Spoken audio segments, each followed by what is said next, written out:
flowing. Cold and solid land.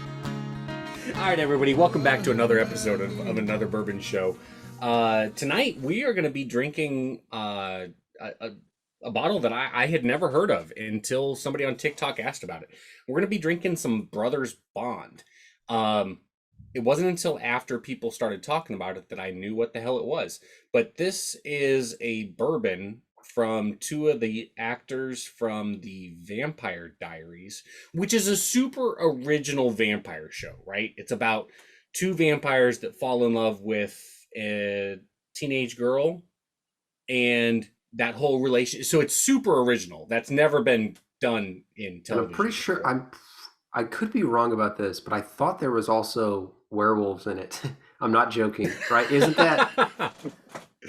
Well, Jesse would kill me right now. She has watched this, so. Yeah, but I mean, super original idea for a book to begin with that gets translated into a television series. So, but yeah, two of the actors, they started Brothers Bond. And you're an authority on this, Dan, because you were around back in the day whenever Teen Wolf came out. So your generation has kind of you've been through the ups and downs. You had Lost Boy, Lost Boys. You had that was a little Teen before Wolf. me. Lost Boys was a little bit before me. I was Okay. pretty young when Lost Boys came out. I did watch Teen Wolf, but you also got to remember that like we were a really poor family. So like in order for us to watch movies, we had to rent. We had to rent it. Would you shut the fuck up while I'm talking? No, what did you say? I said, so you watched Teen Wolf 2, right?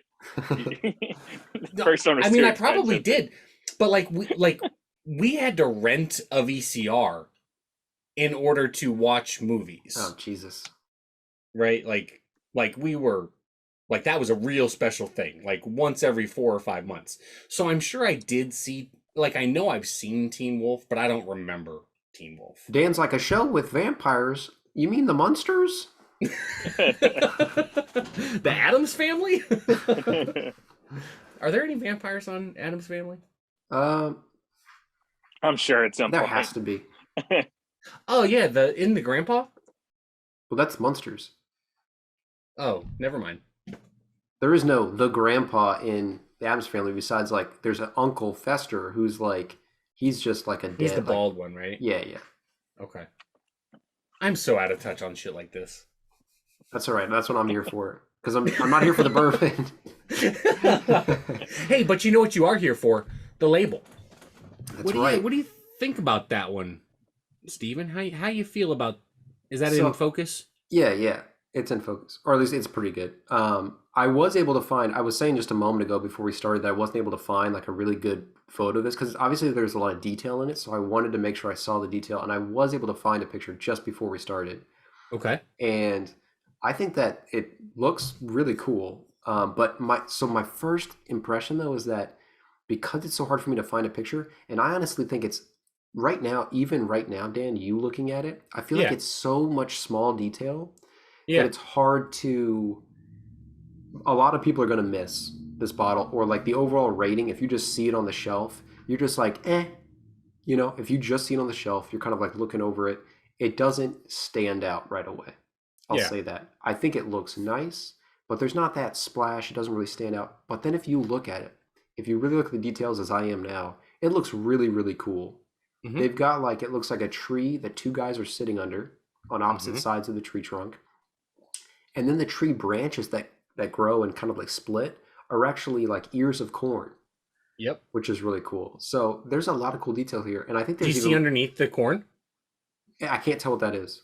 Oh, okay. That's like wheat. It's either wheat or rye. I'm not sure which. Yeah, I was going to say, okay, yeah, I can see the wheat. And what's in the very middle of the tree? What's that? What's in the very middle of the tree? It almost looks like a bone to me from the picture I'm looking at. So it looks to me like it's just a branch, as far as I can tell. Okay. Because it's got the same pattern as the branch at the bottom left below the like wheat. Okay, I see what you're saying. So I still think it's really cool. I think it looks kind of like a cool tattoo that a distiller might have. So I'm going to be giving it a 6 out of 10. I think it's above average. And I think that that beautiful artwork does a lot of work for them, but I don't know that it's a great like logo. I don't know that for their distillery. I don't know if it's a great label, if that makes Yeah. sense. Did you see like the little like little brown streaks across? I don't know if it like symbolizes like the wood from the tree. Do you see that in your label, Dan, or no? Oh yeah, yeah, Yeah, and it's textured too. I see. yeah. And that is those are that's definitely wood grains. There's even like a knot in the wood grain. I don't know if you can see it right there. Yeah. Pretty cool. So I think it's above average. Like I said, it's a great overall symbol. I just don't know if it's a great label to put on it, just because there's so much small detail. But Yeah. I still think it's cool. It's a well balanced label. It's cool that they signed it, because they obviously are celebrities in their own right, and it's cool. We all like the theme, I think, of bourbon when bourbon has a theme or something, and it is cool that it's like brothers bond. It's like about their relationship that they had over bourbon, so on and so forth. I don't want to take too much of the stuff you're probably about to say, Dan, but yeah, I think it's a cool like sort of story behind it, and it's always cool when your name is more than just some arbitrary name. Yeah. And I don't, so if anybody's listening to this or watching this, maybe you can tell us about if there's any symbolism in addition to it. Like I catch the two guys sitting at the base of the tree. They're brothers. Fucking, I get that. And they play brothers in the show. They're both vampires from what I read. But above the tree, like in 4 different spots, there are some sort of a bird flying, and they are in different like wing flap images. I'm wondering if there's some sort of a symbolism to that as well. That maybe if you are into Vampire Diaries, but I wouldn't. So, but yeah, so Ian Somerhalder and what's the other dude's name? It's like Paul Wesley or something, right? Paul Wesley. Yeah. Last name is what? Yeah, Paul Wesley. You're exactly right. Yeah. Yeah, they're brothers on the show, and they decided to. They didn't distill this. They sourced it. Don't know a whole lot about the mash bill. I had to look this up because I don't know, so I'm gonna just fucking read it because that's the best I can do. It is 65% corn, 22% rye, and then undisclosed amounts of wheat and barley. So it's a 4 grain. It was, according to the label, it was distilled in Indiana, which almost certainly means MGP, which does make some amazing, like they make some phenomenal whiskeys.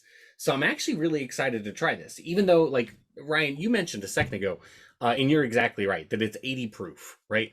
Like, that's one of the lowest proofs we've ever done on the show. Like, we've done Jameson. outside of Screwball and like stuff that Yeah. not bourbon. Yeah. Yeah.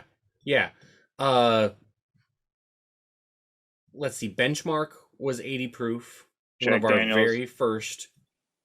Well, the Jack Daniels, we did the cider. Did we do Old Number 7? We did too. Yeah. Okay, then that would be 80 proof. Jameson would be 80 proof. That's So all I can think of. this goes at the bottom of our proofs that we've done, pretty much, are right there. But the price point, Ryan also mentioned, is kind of in the middle-ish ground at like $40. So it better be good, right? Well, You got to pack a punch. Yeah. I want to throw this $40. out there. We got to give credit where credit is due. We did not purchase this bottle. This bottle was provided to us by a really good dude by the name of Jon Clayton. At the time, I had no idea who he was, but somebody reached out on TikTok and asked me what my thoughts were. And I replied back, I've never even heard of it. And then when I did look into it, I couldn't get it in Illinois at that point. Jon Clayton commented at the time, in the moment, and said, hey, I'll grab you a bottle. And he followed me on TikTok enough to know the different stores that I shop. And it turns out that he is a distributor, and he dropped a bottle off at one of the stores for me to pick up. Since then, I've gotten to know John, and he's a really good dude. But I do want to throw out there that this bottle was provided to us for free, but it will not affect our ratings in any way, shape, or form. And we're still going to judge it as if we would spend another $40 on another bottle, and we'll let you know that. Yep, exactly. And from what I've seen in the stores, it's moving. So do you handle it up there? Yeah, we do. Okay. So they just got distribution probably the last month and a half or so, and I've seen some sales. So it's selling through. I don't know if it's people who like Vampire Diaries, or I imagine it's probably a little of both. People seeing the bottle like, oh, it's a cool label, I'll buy that. Between $32 and $40 is what I'm seeing it on the shelf for. Somewhere in that range. I haven't seen it above 40 yet, but I haven't seen it under 32 yet either. So I don't even know what the SRP is, like what they say it should be selling for. But it may make sense to also mention the fact that part of the money does go to charity. We're giving back a portion of profits to support regenerative agriculture and farming practices to slow climate change by sequestering carbon while producing oxygen. So there you have it. What do you say? Drink up? Let's try it. Give it a shot. Cheers. Salud. It's got a really nice nose to it. It does. The nose, you guys are going to kill me, but it reminds me a little bit of Mellicorn on the nose. I don't disagree at all. Yeah. I don't disagree even a little bit on you. A lot of corn heavy smell. Yeah, but in like a honey sweetness to it. Yeah. I really expected that to go poorly because anytime I fucking mention Mellicorn, I feel like it's just like it's fuel for the fire at this point. No, but you're exactly right. Score. Idiotic score. On the label, you fucked it up. Yeah. But on like the scoring, like the taste scoring, you were fine. It was just you fucked up the label. Yeah. Majorly, dude. You will never live that down. Maybe I just foresaw the Heaven Hill shit happening. You ever think of that? No. Okay, well. Good point. Definitely some cinnamon too. It's sweet on the nose. It's sweet on the nose. Yeah, it definitely tastes 80 proof. To me it tastes less than 80 proof. That's like water. Not in a bad way. Like there's no taste. Like there's no hug. None at all. I could, like, if you're into chugging liquor, you could chug a bottle of that in 4 chugs. Yeah, I mean, you'd be drunk. You could kind of tell what you're getting into from the color. The color's pretty light as well. Into some degree, at least that's how I feel. Like color wise, I mean, it's a little darker than Mellicorn. Let me grab my bottle. You know, did you guys see the breaking news? What's that? I'll wait for Dan to sit back down because it pertains to him. Jon Gruden out as Oakland Raiders head coach. No. Yeah. What? Yeah. You're full of shit. I'm not, I promise. He is out due to homophobic and misogynistic language in numerous emails during a 7-year period. During a 7-year period? So it's like, at that point, So I heard like his emails were uncovered like when when they were investigating the Washington football team, the Redskins at the time. And I imagine he was probably emailing his brother or something. Let's see. What are your thoughts on this, Dan? I mean, if I need to know more about what the emails said. Like, I'm a supporter of the LGBTQ community, like a very strong supporter of them. So I don't know what they said. Like, and I think that does matter because I look at myself, and there was a time when I was not nearly as understanding of the LGBTQ community, and if I was judged strictly based on my ignorance 20 years ago, then that would be harsh, in my opinion. Since then, I've learned and I've become an ally and I've done a lot of things that I don't think makes up for it. but I was in a place of ignorance, whereas today I'm certainly not in a place of ignorance. I don't know what was said, how it was said, but if it was enough for, like, how PC cancel culture is it, right? Like if it was bad, then good, get rid of him. I don't care how good of a coach he is. He's got the first openly gay player on his team, and if he can't create an inclusive environment for his players, then that makes a huge difference, right? But he is a phenomenal coach, so I hate to see him go in that aspect. But I mean, now I have to ask the question about, did the team play like shit yesterday because this was coming about and Gruden's head wasn't in the game? It was about, fuck, I'm about to be forced to resign. Or, I mean, that's a legit question at this point, because if you look at how the Raiders played yesterday, they did not look anything like how they have the previous 4 games. So anyway, but so in any case, fuck, god damn it. All right, so hey, I went over and grabbed my bottle of mellow corn, and look at that color, almost identical. Yeah, like trying to get it to where it's like, the difference here, in my opinion, is that this is a much wider bottle, so it's thinner, right? Like you can see through it a little bit more clearly because the bottle is wider. So plus this is 20 color, proof higher. Yeah.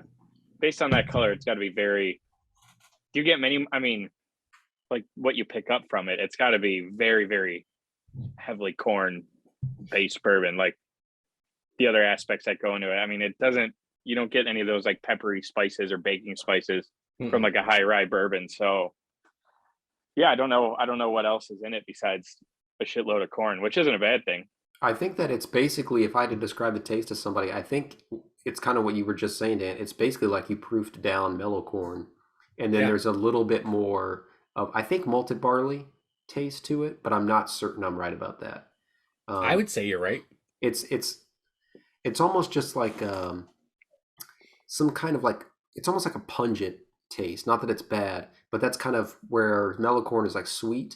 I think this one, the overall note is just kind of more mellowy bitter, kind of. Yeah. I will say this, the more I drink it though, the more I don't get that hug, but it definitely gets a little stronger the more you drink. I was just noticing the same thing, that in the back of my throat right here, not down in my chest, but in the back of my throat, there's a little bit of a hug. The first sip I had of it, I was like, oh man, this is like, I could just chug this like you were saying, but the more I drink it, you definitely are getting more of that hug for sure. Yeah. I think it's pretty good, right? Like, what's a bottle of Jameson run for? Bottle of Jameson? I don't sell it. I believe it's right around like $23.99, something like that. In between 20 and $25. Okay. So the one of the reasons I was asking is that I find some similarities between Brothers Bond and Mellow Corn, but I also see some similarities between Brothers Bond and Jameson. Like that honey flavor, the smoothness, the overall character. I would place this as being more similar to an Irish whiskey than a bourbon. And specifically more like an Irish whiskey. And I think that's weird because Irish whiskey is pretty much all barley. Jameson specifically. And this has got the corn, this has got the rye, this has got some wheat in it, in addition to the barley. But to me, it shares a lot of characteristics of an Irish whiskey. Yeah. As you were saying that, I definitely agree, Dan. I think basically what the taste I'm describing could be kind of described as sort of like peaty, or sort of, it's almost like moisture got in the barrel or something. Now, I don't know that that's the science at all, but it just feels like there's like greenhouse gas effect to like something in this barrel. It just, it's like you had a bunch of corn inside of a container, and then that corn sweat a lot over time or something, and then you're sort of drinking that. It's almost like corn sweat to me or something. Yeah. I can kind of see that. But man, I gotta say, my first impression of this, I don't think it's bad either, but we keep comparing it to mellow corn, which we would all, I think, prefer, and it's 20 proof higher, and it's like a third to a fourth of the price. Yeah. That it's rough coming into such a competitive bourbon market with this, you know? Yeah. And that's one of the things with these like novelty items. And I would kind of classify them that, where you look at any celebrity type alcohol, right? Bryan Cranston, Aaron Paul, Breaking Bad have a mezcal called Dos Hombres. It's really good. It's a really good mezcal. Retails about $50 a bottle, right? Snoop Dogg's got a gin that retails just under $30 a bottle, which, I mean, the gin market, you know, price is a little high as it is. So that one kind of makes sense. But then we got you some Coppola wine for your wedding. Yeah, you did. It's good. He makes good wine. But Kendall Jenner's got a tequila that I believe is, you know, over $30 a bottle. So does it have a worm or not? No worm. Okay. She's actually doing a tasting event. It's not my product, but she's going to one of my accounts tomorrow and selling her tequila. It's called 818 Tequila, which is one of the area codes in LA. I don't believe she's any kind of connoisseur of tequila, but a lot of this stuff with celebrities, and I can't attest to Brothers Bond, it seems like they're actually involved a lot more than a lot of these celebrities. A lot of these celebrities just kind of like plaster their name on the bottle and, you know, probably get 20% of the cut.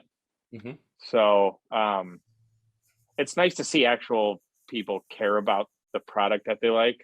Bryan Cranston and Aaron Paul do a great job of marketing their mezcal. If you don't follow their Instagram, you should. It's actually pretty entertaining. They're not distributed by the right people, if you ask me. But I don't know. It's I think the more I drink this, it's not an overly complex bourbon, but the more you drink it, the more notes you get for sure. That first sip was weird. Like, it's overly sweet and I don't get a burn at all. I'm glad it's changing the more I drink. That first sip, it really did taste like corn flavored water at best.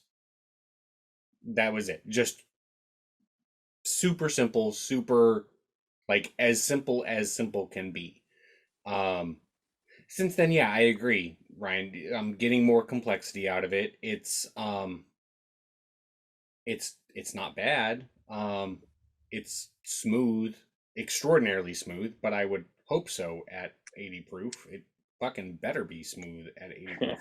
And you're exactly right, Ryan, that from what I read online, the two guys behind it, they actually did themselves pick the barrels to like make the batch, to get it blended the way they wanted. So yeah, I mean, that says something. Hopefully, at least you might see something like maybe they'll branch out and make a few new products where it's higher proof, which I think they should do. I think you really limit yourself at 80 proof and selling it $40 a bottle. I don't blame them for pricing it there, because people will probably pay it because they're fans of them. And that's what you'll get with celebrity endorsed alcohol. But $40 a bottle, 35, $40 a bottle, I think you got to be in the 90 range at minimum, in my opinion. And I'm not trying to sound like an asshole, like, oh, if I'm paying for this, the proof better be high, because you see brands like Michter's who are on the lower end of things and are extremely flavorful and sometimes bat higher than they actually are. With this, I don't really get that, but that being said, it's not a bad whiskey. I remembered reading not too long ago that there was a new, you guys might have heard of this, but Sweeten's Cove whiskey. Yeah. Peyton Manning. Yeah. Peyton Manning, Andy Roddick made this. I just remember hearing headlines. I wanted to look up who that was and what, because I vaguely remembered it. And I knew that they were like, don't call it a celebrity spirit. It's not just a celebrity spirit. This is like, this is a great whiskey. It commemorates the golf course or whatever, this tradition at the golf course or whatever. But I was like, I wonder what that's like. I just had the thought. It's super expensive. Yeah. That's I'm trying to remember the chick's name. Marianne Eves. I started looking it up and figured it out. So somebody asked, I did some bullshit awards on TikTok last week or the week before, just like the bullshit stuff, right? Like the fanciest, like unnecessarily fanciest bottle, the most overhyped bourbon, the biggest asshole moves in bourbon. And one of them was the dumbest celebrity endorsement. And somebody asked me in that thread about Sweetens Cove. And they said, is it a gimmick? And my response was like, so much of my thoughts are that yes, it's absolutely a gimmick, except for the fact that Marianne Eves is the blender for Sweetens Cove. She is a genuine badass. Like, she was the master distiller at Castle and Key. She's like got this huge, long, badass resume. And she left Castle and Key to be the master blender for Sweetens Cove. And to me, like, if it wasn't for her, Sweetens Cove would be an absolute gimmick. But when you've got a badass like her on board, okay, she's not gonna represent a company that's just trying to do a cash grab. Like, she's got the heart of bourbon in her. She's not gonna pander for money just because it's Peyton Manning, Andy Roddick, and whoever else is involved with Sweetens Cove. Andy Roddick, that's a name I haven't heard in 10 years. He played tennis, right? Yeah. Yeah. Okay. Also married Mandy Moore, which is maybe arguably what he's more famous for. No, Oh. did he really? No, he didn't. Yeah. Isn't No, she was super married. Christian? She was married to Ryan Adams, and now she's married to that dude from Dawes. You can look up. Who am I thinking of if it's not him? Look up Mandy Moore and Andy Roddick. I could have swore they were together. Spouse, Brooklyn Decker.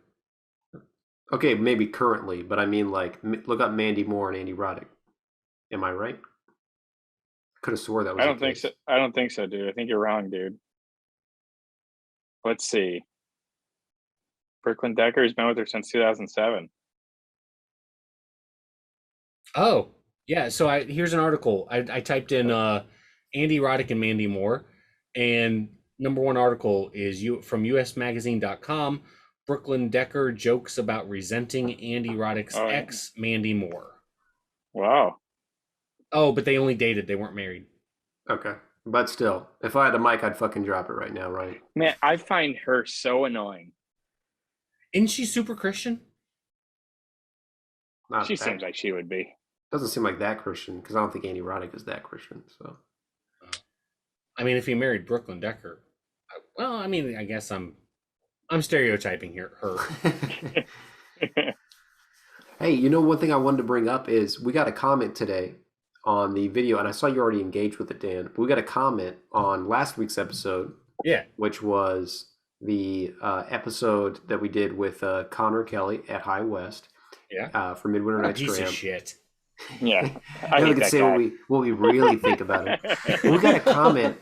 We had a comment because at one point I said that my pick for the episode was originally the Bourye. And I said it like that. I said Bourye because it's a bourbon rye. But then... I kept pronouncing it Bourye. Yeah, and so did Connor. Yeah. So then I started saying Bourye, I think, later, because I was like, oh, I guess I'm just wrong about that, even though it didn't really make sense to me. And I'm glad somebody else mentioned it. We have to get to the bottom of this. How is it supposed to be pronounced? Bourye. Why? Because Connor said it that way and he works there? Yeah, is that exactly. Why? But is that why you're saying that, Dan? Because you said it really definitively. So I've always called it Bourye, and I had no specific reasoning for calling it Bourye. It's just when I looked at it the first time, I was like, oh, that's Bourye. And so I've just always called it Bourye. And when I've heard it discussed, which is not often, that I've heard it said. Everybody else has always called it Bourye. I've read it tons of times, and every time I've read it in my brain, I say Bourye. So the commenter, you're right. They said, "Oh, it should be Bourye, like bourbon." And I said they questioned why we're calling it Bourye, and I even commented back because I don't know, that's just how I thought it was pronounced. And Connor did definitively say it is 100% pronounced Bourye. And I, of course, gave him a smart ass response of, "Oh, really? Look at you, smart guy. How are you supposed to know?" Because because that's what I do. And fuck Connor. So I guess we put it to rest, but to me, I'd still want. I want to go higher than Connor. I think there's a bigger authority we can appeal to here of some kind. I feel like bad info is flowing throughout High West now, and I'm kind of concerned about the company. That's my thoughts at this point. I mean, fuck them. I mean, do you guys want to rate it now, or should we wait longer? Because I don't want to get too much further. Let's do it. So it's basically segues into my review anyway, because I was going to say I don't really know who this is for. I think is my big hang up, because when I'm giving my rating, I'm basically kind of saying whether or not I'd recommend this to people, and I have a hard time recommending it to people. I don't hate what these guys are doing at all. I think it's a very cool project that they're doing overall. I think it's cool that people are passionate about bourbon and form some sort of bond over bourbon, made some sort of symbol. I mean, I could see us doing a very similar thing, So I don't hate on it at all. I think that it's a cool product, but to me, it's at the same time, as guys who seem to claim that they're bourbon people, this doesn't seem like a bourbon for bourbon people though, because it's 80 proof and there's so much more value stuff in that range. And there's a lot of great store picks in that price range that are going to be more appealing, even if you're talking about buying something different. Mm-hmm. So ultimately, I'm going to be giving this guy, I think, a 5.6. And I don't feel that as a bad score. I would still recommend people check this out if it appeals to them in one way or another. But I just think that it's only a step above, mainly for the story and for trying something new. It's only a step above, very small, of Jim Beam White Label for me, or something like that. And I would put it in the same category, which is tough because of the price difference. So it's a bottle to buy if you're going to a party with people who don't drink bourbon very often, and you want to share that with them and just share a moment in time together, kind of. I think that's what this whiskey is. It's more like a memento. It's a toast to people. So 5.6 is my review. Okay. So I want to address something that you said. You said that you didn't know like who they're gearing this to. When I was looking up information, shout out to the Whiskey Wash. It's a website. They do reviews. It's a great website. Brothers Bond sent them a sampler bottle for them to review for their website. And Brothers Bond also sent a t-shirt. They specified that the t-shirt that they received along with the sample bottle was a women's V-cut, even though it's a dude that runs the Whiskey Wash, bamboo cloth. What else did they say? Something else, making it clear that who their target market is. Their target market is not the three of us. It's women. It's people who were into the Vampire Diaries. So I just wanted to throw that out there, Steven, since you mentioned like not knowing who you would recommend it to or who their target market is. That makes it pretty clear. And I'm not even saying that that's bad. Just saying that that's pretty apparent from the approach. Sure. I can actually support that, in fact. I think I would love for more women to be into bourbon. So good for them if that is why don't I just write? So like if that is their target and if that is their goal is to bring in the predominantly female viewers from the Vampire Diaries into bourbon, and I could see this being a good transition drink. Because it is very smooth. It's not complex. It is way more expensive than it needs to be. If I was talking to a female and she wanted to get into bourbon, this would not be high on the list of what I would recommend because it's expensive for what you're getting. I wouldn't push Brothers Bond. I wouldn't tell them not to buy it. Yeah, go ahead. I was going to say, just along those lines with you saying all this, I would still even say that, like, if I don't know how this gets on their radar, though, those women, you know what I mean? Like, unless you're actively following, like, the liquor industry or bourbon already, or I guess maybe just them on Twitter or something, which is probably more likely. Mm-hmm. I don't know otherwise how it gets on your radar, but I guess that I can't answer my own question with that. But I don't think that it makes you, like, just because you might even hear about it doesn't make you that market. Mm-hmm. Like, there's not a lot of crossover there. I don't think that we could count on, if we came out with like a hand lotion or something, the three of us, that people who listen to our show would necessarily want to buy it, just because, even if they liked us and wanted to support us. It's just like Mm-hmm. it's an entirely different thing. So I would still say I don't know who it's for, even with that, you know? Yeah. No, that's a really good point. That's a really good point. I don't regret pouring this in my glass tonight. I haven't overly enjoyed it either. It's fine. It is what it is. I paid the exact right price for it. I would not pay $35 for it. I wouldn't. If they charged $20 for it, I wouldn't buy a bottle of it for $20. That is nothing against Brothers Bond. That's just, it's not for me. This is not a whiskey made for Dan. And taking all of that into account, I'm giving it a 5.0. A dead even with Jim Beam White Label. Because, like, it might not even be fair to give it a 5.0. Because, to be honest with you, if I had a bottle of Jim... I can't give it a 5.0. I've got to give it a 4.6. Because if I had a bottle of Jim Beam White Label sitting on my shelf and a bottle of this sitting on my shelf, and those were the only two bottles that were allowed to be on my shelf, the bottle of Brothers Bond would sit there for years. And I would go through bottles of Jim Beam White Label. I would consistently choose Jim Beam White Label over it. Brothers Bond is way smoother at 80 proof, but Jim Beam has a lot more flavor to it. And the flavors that Jim Beam has in it are what I'm looking for when I'm pouring a glass of bourbon. Yeah, I think there's a lot of potential with the juice. If it was, I know you're probably trying to rush to market and everything like that too. If it was aged a little bit longer, if the proof was higher, I think it would, like, maybe some of those decadent flavors would come out, because it is sweeter. It is very smooth. It's easy to drink. I do take a little umbrage with the price, and I know it's a novelty item, and I'm going to say that, and that, I mean, that's why it's there with the price. If these are just two dudes at 80 proof, they'd be going against what? Jim Beam Black, Jack Daniels, Gentleman Jack, right? Gentleman Jack runs like $29.99, and that's an 80 proof whiskey. People think it's a higher proof, but it's not.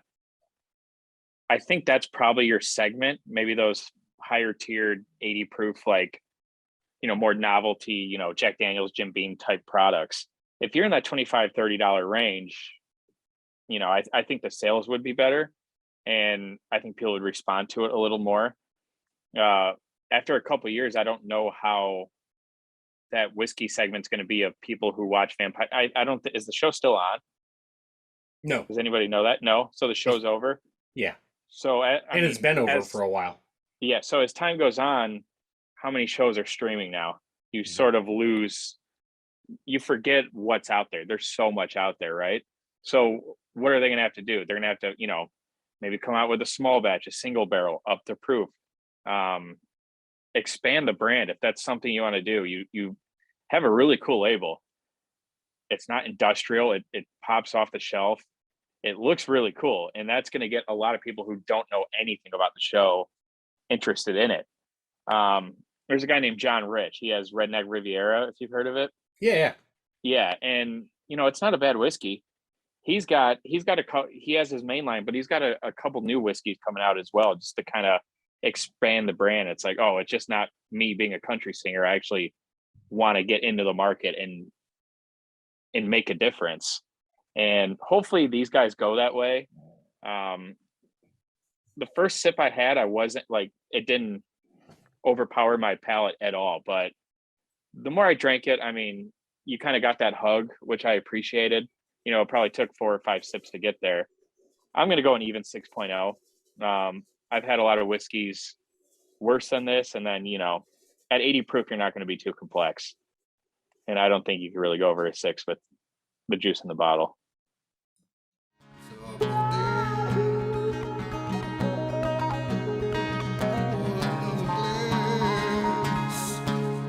Another Bourbon Show. Another Bourbon Show. Listeners, look up Mellocorn label, comment, tell Steven that he's a fucking idiot, that this is a 10 when it comes to labels. A 10 label from a 10 company. Cheers. That shits on their employees. Cheers.